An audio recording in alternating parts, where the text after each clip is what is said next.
Có đó, nó bê tổ chức 20 tháng 10 đó, vui chợ phụ nữ đó. Nè, lo đã nè. Thế mà Sẽ là cái mà bắt đầu tổ chức lần nào thì em đi chơi rồi. Chào cả lúc đâu à? Tối giờ luôn mà. là nó phải số. Xin chào tất cả trời đang một chút. Có cái hao là hao. Người lo dính luôn nó hả nó ho. Họ cứ luôn nó không mẹ rồi, thăm mẹ hả nó ho. Rồi cho nó một bát lôi luôn tí á. Cứ lại luôn giờ nó còn nói luôn. Cứ lại cho nó cứ lại luôn lôi là cô để chú tô bè thì cô này là như thế sắp có.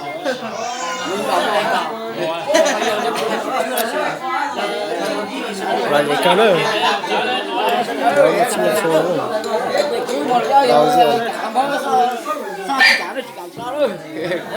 Rồi đó. Cho coi nhá. Tôi đạp pê pê giờ tao chỉ nữa. Này nữa. Chỉ cả này nhá đây. Hào xin chào đây. Đó, học biết luôn, học cháu luôn. Nghe hao sử dụng ít có 50 mô. Có làm mày mà. Ôi mày ơi. Từ tớm gì 50 Coi nha. chứ đó. 50. Cô tuy lo thì nó học cháu khá là tè luôn. Đúng hào chỉ thích tầm thay thế này.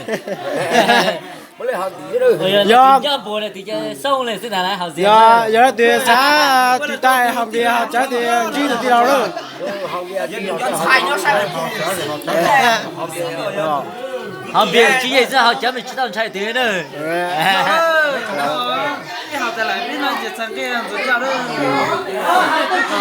Sai bên nó bên hảo luôn. nói hào thế nữa cho cụ chó thì hào thì chín nói Cháu tỏ cho giáo chứ. Cháu nó cũng nhớ nó làm trò. Cháu này giáo. Cô hảo mà trò giờ. Nói gì thì tè rồi, đúng rồi.